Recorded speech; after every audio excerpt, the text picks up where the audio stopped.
Is this thing on? Welcome back to Big Mouth, and fancy seeing you here in June. I'm very welcome, my friends, and especially my enemies. Come in, sit down, no touching. I don't do the touching. And welcome to Thursday's edition of the Doctor Who Daily. If you're feeling charitable, please smash that subscribe button. Please smash that like button and follow me on Twitter at Movies TV Mad. We're trying to build up an audience, a Doctor Who audience, and also a Doctor Who fandom audience here on Big Mouth, here on these videos. Not going too well at the moment, but I think there's about 15 to 20 of you watching. And if you are, and for the one person or two people or three people who like the videos now and again, thank you. It's all very much appreciated. So today we're going to talk about the era that couldn't be bothered. What does that mean? So if we go back to Russell T Davies' era, he launched Doctor Who. He revived it. He injected a breath of fresh air into Doctor Who when it came back all those years after 1989 when it had been cancelled. Now, Big Finish had already been flying the flag. Now, Russell set up something so beautiful and enigmatic with both the actors who played his Doctor and all the wonderful companions that we had. Freema Agyeman, Billy Piper, Catherine Tate. We were very lucky, not just with them, but with the guest cast we had. It was a brilliant time, mostly. But it's called the eras that couldn't be bothered for a reason. Because it was announced after season 4, because David Tennant will be playing whoever he was playing in a Shakespeare play, he couldn't do a full season of Doctor Who. This has got to be the biggest BS I ever heard. The reason we didn't get a full fifth and final season of Russell T Davies' Doctor Who is because Russell T Davies couldn't be bothered to do one.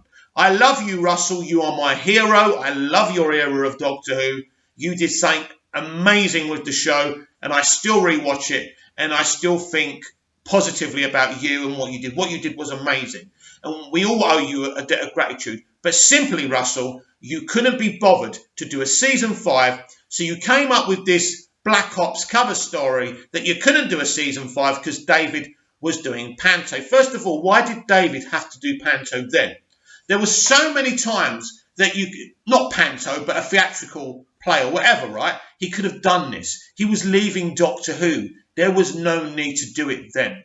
So either David Tennant just thought, I can't be bothered with Doctor Who really.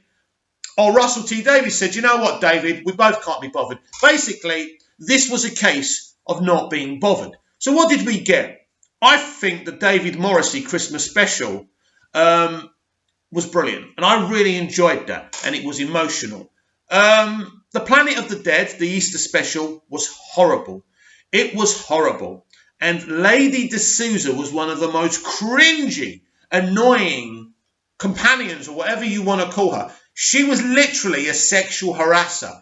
If she wasn't there, it really wouldn't matter. From the moment you see her breaking into whatever she's trying to steal, this posh thief who hasn't got any money anymore, I have no empathy.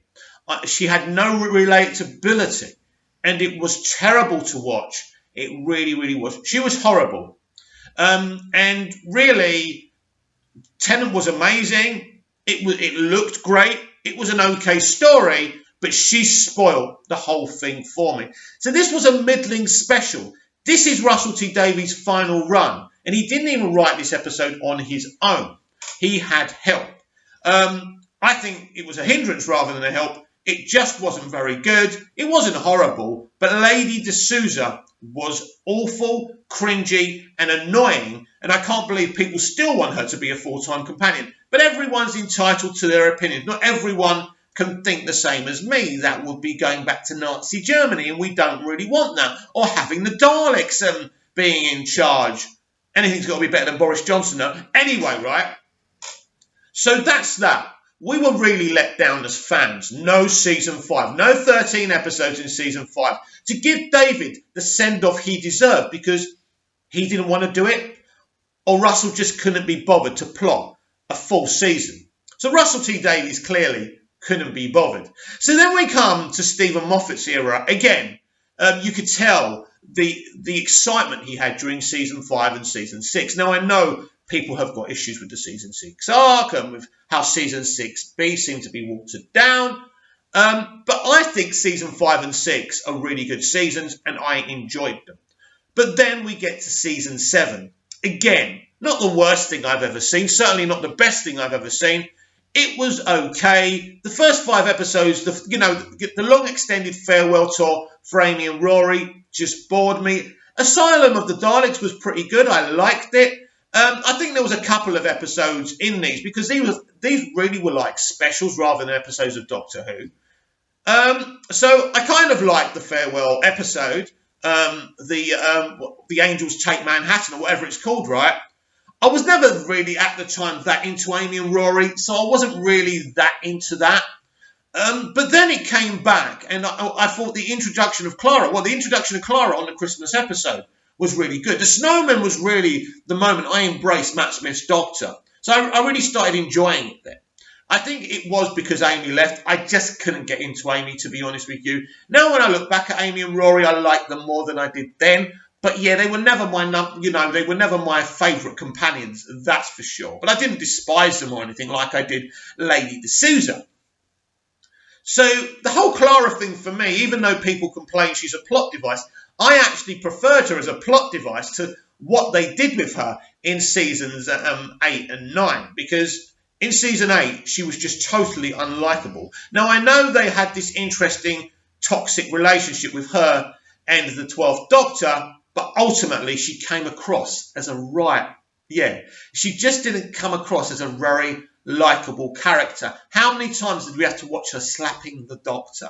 Slapping him. Can't you just argue? No, Stephen Moffat had to have a woman slapping a man because that's okay. But the other way around, which is not okay, of course it's not okay, but slapping a man shouldn't be okay. Certainly as violently and as aggressively as Clara was doing it.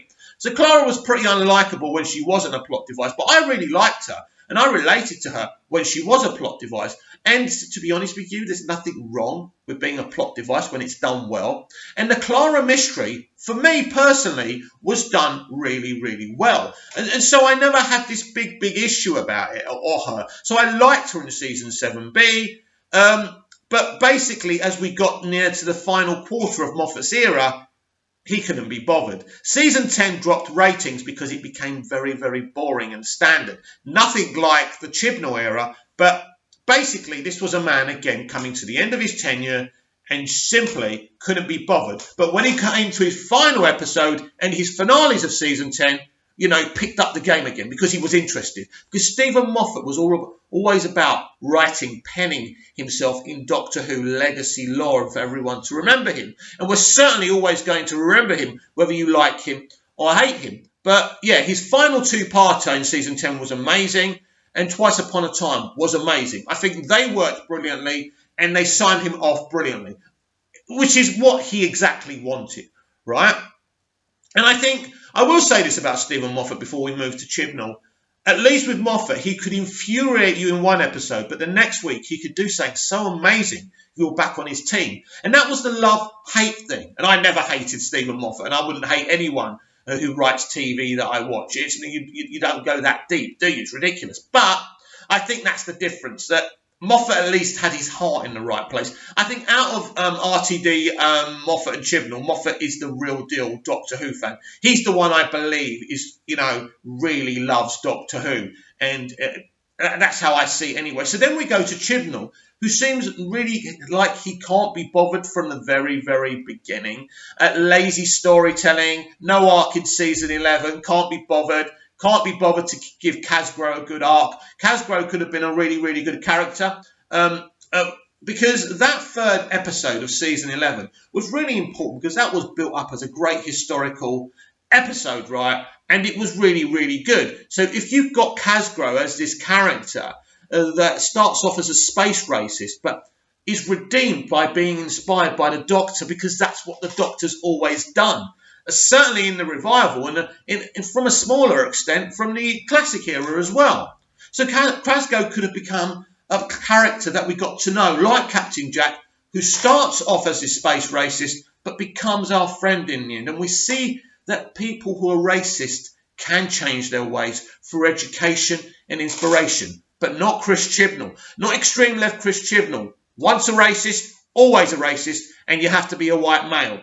So already his injection of alt-left politics is there all over his work even before Doctor Who. And I noticed it in the final season of Torchwood, really, really bad. His anti-male agenda, especially his anti-white male agenda, was there from the very, very beginning and became very problematic. And we saw it in season 11. Not so much in season 12, but it's still there. So what you saw was a lot of laziness in season 11. Now, in season 12, there's a lot less laziness. The arc is fabulous. And I think the Timeless Child reveal is interesting. I still don't think the Doctor, by the way, is the Timeless Child. And I think we'll see more of that. And I'll talk about my little piece of... I've been developing my own Doctor Who seasons for a while in my head because I always dream of playing the Doctor and being the showrunner. And I've had a couple of ideas which I've spoken to you guys about before, but we'll get into that. So I think when we look at Doctor Who, the first two showrunners ended up being really lazy and can't be bothered anymore. And I think Russell T Davies even admitted that he was running out of ideas and inspiration, which is a shame. I can understand when you're no longer inspired to do something, when it becomes a job and you're doing it all the time and you have to put out schedules. I get that. But then, Russell, as sad as it would have been, you should have left earlier. And do you know what, Russell, what I would have preferred? If you left at the end of season 4, right? That would have been perfectly fine for me. And then someone else can come in and do the Christmas special. Or you finish off David, right? You finish off David at the end of season 4. You literally gave the man a cliffhanger shock regeneration. Matt Smith could have been zoomed in at the end of season 4 and could have carried on the adventure of that episode. It would have been weird and freaky, but hitting new ground is fun and exciting. Anyway, instead of doing those specials, now don't get me wrong, I wouldn't want to be without the Waters of Mars or The End of Time Part 1 and Part 2, but he could have done that within his final season anyway. Instead of doing these disjointed specials, none of it made sense. And so that, for me, is the era of can't be bothered. And this hurt Doctor Who, because once you don't want to do something, I don't believe you should do it. But because of the structure of the funny, weird way the BBC run Doctor Who, it's all very problematic because they let the showrunners choose who's going to take over from them and when it's going to happen and the schedules. They're not really involved. It's the people. Now, that's good because the creative people on Doctor Who get to do what they want. But as we've seen from Chibnall, that can become very, very problematic. So that's enough of that. So now did I just spit? I just spat. I could be an actor. Do you remember that episode of Friends? I think I've spoken about this before because I spit a lot when I talk. Because I shout a lot, right? And my voice goes dry and I start to spit. Or maybe I've got corona. Who knows? But I should be an actor because... Sorry about that spitting. That's disgusting, isn't it? Anyway, right, so, yeah, let's talk about my fiction and my plans for my Doctor Who. So I originally had this idea of my first season being about this mother and daughter, and the daughter contracts this, this disease, could be an alien disease, anything cancer, can't be cured on Earth. So the Doctor makes this impossible promise to the mother and the little girl that they will journey all around the universe until they find a cure. So in the next season, when we're done with that, however that ends, I kind of know now how that's going to end. We're going to go back to that. So my second season was going to be about this companion. The Doctor's on Earth. He fails to save this companion's family. This companion's the only survivor from their family. So this person travels with the Doctor but plots his or her revenge. Ultimately, this person finds an opportunity to procure the Master, the Daleks and the Cybermen, and they trap the Doctor in the Genesis arc. So this character gets their revenge on the Doctor. They're really my 2-season arcs I originally came up from. But I've been thinking a lot about this, about marrying the whole thing, about having the same companion travel with my Doctor for 3 seasons at least. So this is my idea, right? So instead of the little girl having the illness, because I've decided I want to go darker with this now. Instead of the little girl having the illness, it's actually the mother. So the Doctor makes an impossible promise to the little girl that he can save the mother. So the first season, right, they're going around the universe, basically looking for a cure, but also having these adventures. So there's a bond between the mother and the daughter and the Doctor. So ultimately, the Doctor fails and the mother dies. And the young girl becomes very, very angry and bitter towards the Doctor because he didn't keep his promise. So it's then this little girl who ultimately in the second season betrays the Doctor. So in the end of the second season, the Doctor is trapped in the Genesis Ark, but not before they arrive on Gallifrey, which shocks the Doctor because Gallifrey's been destroyed now. But the Doctor realises that the Master and the Gallifrey that were destroyed were from another universe. And his universe, Gallifrey, is up and standing. And the Master that he met, Sacha Dhawan, was also from this other universe. So the Timeless Child thing was from the other universe and not from this universe. So the Doctor is still from Gallifrey. Retcon or what? Have some of that, Chibnall. You going to retcon our canon? We'll retcon yours, mate. So, yeah. So then the Doctor says, so if I'm not the if I'm not the Timeless Child, who is? So one of the Time Lords replies and says, even the Time Lords don't know who the Timeless Child is. It's an enigma wrapped in a secret, right? So yes, so basically the Time Lords know that there's a Timeless Child from another universe. But then it's revealed right here on this Gallifrey, from this universe, that I've given it away already, but literally the Timeless Child is Clara Oswald. Clara Oswald was originally from another universe, and she came through into this universe, and she met the Doctor. And Clara always knew the truth about the Doctor. So Clara is the Timeless Child. But then there's another reveal, that the Doctor from Clara's universe knows who Tech-Te-Yun truly is. So Tech-Te-Yun from the other universe, are you keeping with me, is actually the Doctor from the other universe. So the Doctor was always Tech-Te-Yun, the pre-Hartnell Doctor. Now we're talking about another timeline here, another universe.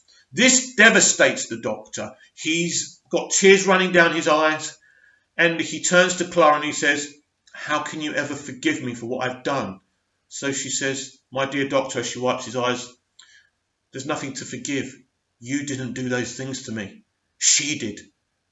Not the Doctor from this universe.